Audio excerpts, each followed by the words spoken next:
कांग्रेस से भारतीय जनता पार्टी के प्रत्याशी भाई प्रेम यादव साहब हमारे बीच में, हमारे नौजवान साथी भाई गुलाब जी, आज की कार्यक्रम की अध्यक्षता करें माननीय अध्यक्ष महोदय, सभी सरपंच महोदय और पूर्व सरपंच महोदय, जनप्रतिनिधिगण और मेरा छोटा भाई लालचंद सैनी जिन्होंने इस प्रोग्राम को ऑर्गेनाइज किया है। और आज उनका जन्मदिन भी है, तो एक बार सभी लोग आप तालियां बजा के उनका जन्मदिन पे भी उनका स्वागत करें, उनको शुभकामनाएं दें। और मैं धन्यवाद करता हूं भाई लालचंद को कि आपने बहुत अच्छा प्रोग्राम यहाँ पे ऑर्गेनाइज किया है और एक अच्छी शुरुआत आपने यहाँ पे इस ग्राम में की है।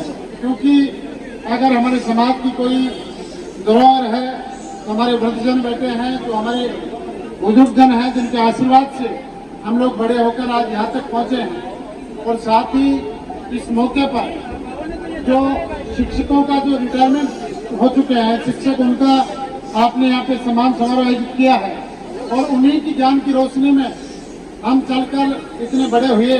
और निश्चित रूप से समाज में अगर नौजवान पीढ़ी को आगे बढ़ाने के लिए अगर कोई महत्वपूर्ण, सबसे महत्वपूर्ण कोई कड़ी है तो वो शिक्षक है। क्योंकि शिक्षक ही नौजवानों को, बच्चों को, स्टूडेंट्स को दिशा देता है और उनका लिए एक आगे का रास्ता प्रशस्त करता है। साथ ही इस मौके पर प्रतिभा सम्मान समारोह भी रखा है, जो जैसा मुझे बताया कि 80% से अबाउ जो भी गांव के पंचायत के जो हमारे बच्चे, जो नौजवान, जो स्टूडेंट जिन्होंने अच्छे मार्क प्राप्त किए हैं, उनको आज यहाँ पे, उनको भी यहाँ पे सम्मानित किया जा रहा है।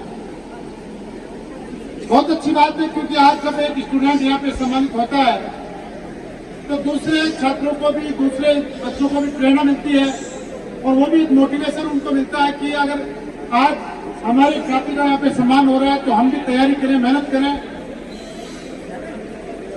तो अगली बार हमारा भी सम्मान हो। जो तीनों वर्गों का आपने सम्मान किया, शिक्षकों का, वृद्धजनों का और हमारे नौजवान प्रतिभाओं का, तो इसके लिए आप बधाई के पात्र हैं। हमारी बहुत बहुत आपको शुभकामनाएं, हार्दिक बधाई है कि आपने एक अच्छी शुरुआत गांव के अंदर की है। क्योंकि किसी भी काम की अच्छी शुरुआत के लिए एक बहुत हिम्मत चाहिए होती है, क्योंकि जब पहली बार आदमी काम करता है तो कई तरह की बातें भी चलती हैं, कई तरह की बात लोग उंगली में उठाते हैं। लेकिन इस बात की हमें परवाह नहीं करनी चाहिए। समाज सेवा वो काम है, बिना किसी की परवाह किए हुए अगर हम अपना लक्ष्य में लगे रहते हैं तो निश्चित रूप से एक दिन जनता आपके साथ होती है, जनता आपको आशीर्वाद देती है, इसमें कोई दो राय नहीं। मैं इस मौके पर जो मैं सामने देख रहा हूँ, हमारी छोटी बहनें बैठी हैं, बच्चे नौजवान बैठे हैं, जिन प्रतिभाओं को भी यहाँ पे सम्मानित किया जा रहा है। प्यारे बच्चों, मैं आपसे कहना चाहता हूँ कि आपके लिए भी आज एक अच्छा दिन है कि आपको यहाँ पे सम्मानित किया जा रहा है। आपने अपनी प्रतिभा के दम पे ये दिखाया है कि मैं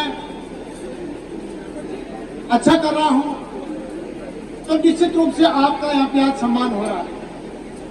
मैं नौजवान साथियों को एक ही बात कहूंगा कि हर माँ बाप की आंखों में एक सपना होता है। आपके माँ बाप कड़ी मेहनत करके, मजदूरी करके आपको अच्छी से अच्छी फैसिलिटी देते हैं, अच्छे से अच्छे स्कूल में भेजते हैं, अच्छी से अच्छी तैयारी करवाते हैं। क्योंकि उनकी आंखों में एक सपना होता है कि मेरा बेटा या बेटी वहां तक पहुंचे जहां तक मैं नहीं पहुंच सकता। वो आपको आगे बढ़ाना चाहते हैं। उम्मीद, एक सपना उनकी आंखों में सदैव होता है। मैं इस मंच के माध्यम से आपको कहना चाहता हूं कि आप उनके सपनों को पूरा करने के लिए जिस किसी भी आप क्लास में पढ़ रहे हैं, कॉलेज में पढ़ रहे हैं या कहीं कंपटीशन की तैयारी कर रहे हैं, तो आप जी जान से मेहनत करें, कड़ा परिश्रम करें, मेहनत करें, तो निश्चित रूप से, क्योंकि आज बहुत कड़ी प्रतिस्पर्धा है। जब आप आगे एग्जाम देंगे, विभिन्न प्रतियोगिताओं की तैयारी के लिए जब एग्जाम देंगे तो आपको पता चलेगा कि थोड़े से पदों के लिए लाखों आवेदन आ रहा है। तो जो स्टूडेंट अच्छी मेहनत करेगा, पसीना बहाएगा और अपने लक्ष्य के प्रति सच्ची मेहनत और जुनून के साथ अगर आगे बढ़ेगा, तभी आज के इस दौर में सफलता मिल सकती है। अतः सभी छात्रों को, जो स्टूडेंटों को, जो प्रतिभाएं आज यहाँ पे सम्मानित होने जा रही है, आपसे मैं कहना चाहता हूँ कि अपने लक्ष्य को प्राप्त करने के लिए आप एकाग्र होकर अपने लक्ष्य की तरफ आगे बढ़े।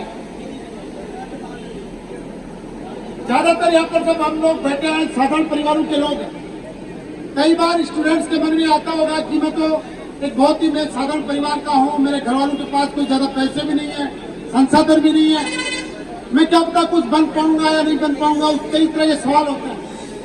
लेकिन मैं आपको कहना चाहता हूं, हमेशा एक बात अपने दिमाग में रखना, इस दुनिया के अंदर बड़ा आदमी वो नहीं बनता जो किसी बड़े घर में जन्म लेता है या किसी बड़े शहर में जन्म लेता है। इस दुनिया के अंदर बड़ा आदमी वो बनता है जिसकी सोच बड़ी होती है, जिसके सपने बड़े होते हैं और जिसके प्रयास बहुत बड़े होते हैं। इसलिए अपने प्रयासों को आप हमेशा बढ़ाओ। अगर किसी कारण से आप एक बार अपने लक्ष्य तक पहुंचने में सफल नहीं होते तो हताश होने की जरूरत नहीं है, आपको निराश होने की जरूरत नहीं है। पूरी ताकत और पूरे जोश के साथ दोबारा उस तैयारी में जुटे, क्योंकि एक बार अगर आप असफल होते हैं तो इसका मतलब यह नहीं है कि आप अयोग्य हैं।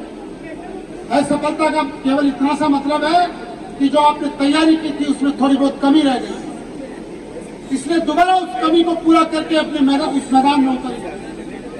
मैं मेरा उदाहरण देता हूं, अपने जीवन का अनुभव आपको बताता हूं।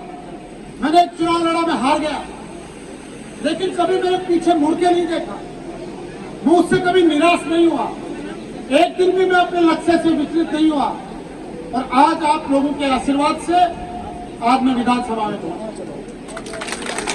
तो अगर आप भी नहीं रुकेंगे तो मेरा दावा है कि इस दुनिया के अंदर ऐसी कोई मंजिल नहीं है जो आपके हौसलों से बड़ी हो, जो आपके साहस से बड़ी हो। अगर आपने मन में जिद ठान ली तो फिर दुनिया की कोई ताकत आपको आपके लक्ष्य तक पहुंचने से रोक नहीं सकती। लेकिन मेहनत तो आपको करनी पड़ेगी, पसीना आपको बहाना पड़ेगा। बिना मेहनत किए सफलता हासिल नहीं होती, क्योंकि सोने को भी कुंदन बनने के लिए आग में तपना पड़ता है और जिंदगी बनाने के लिए जिंदगी को दांव पे लगाना पड़ता है। दोस्तों, जिंदगी इसलिए अपना सब कुछ छोड़ दो, क्योंकि ये जिंदगी केवल आपकी नहीं है, आपके परिवार वालों ने, घर वालों ने, समाज वालों ने, गांव वालों ने, न जाने कितने लोगों से आपसे उम्मीदें बांध रखी, इसलिए उम्मीदों को पूरा की। मेरी तरफ से मैं कहना चाहता हूं कि मेरा बहुत कम आना यहाँ पे होता है, कई प्रोग्राम से होते हैं तब मेरा आना होता है और ये मेरा कार्य क्षेत्र भी नहीं है, लेकिन फिर भी मैं आप सभी गार्जियंस को, स्टूडेंट्स को इस मंच के माध्यम से कहना चाहता हूं कि मेरे लिए कभी कोई काम हो, क्योंकि हमारे सीकर हेडक्वार्टर पे एक कोचिंग या अपने कहेंगे शिक्षा का एक बहुत बड़ा हब है और काफी स्टूडेंट्स यहाँ से तैयारी करने के लिए जाते हैं। कोई भी स्टूडेंट अगर सीखकर तैयारी करने के लिए जाए तो एक बार मेरे से जरूर बात कर ले, मैं आपकी फीस में चाहे कितनी भी कमी कराऊं, चाहे आपको 5,000 ही कर दूंगा, लेकिन मैं आपको विश्वास दिलाता हूँ कि मैं आपकी मदद करूंगा।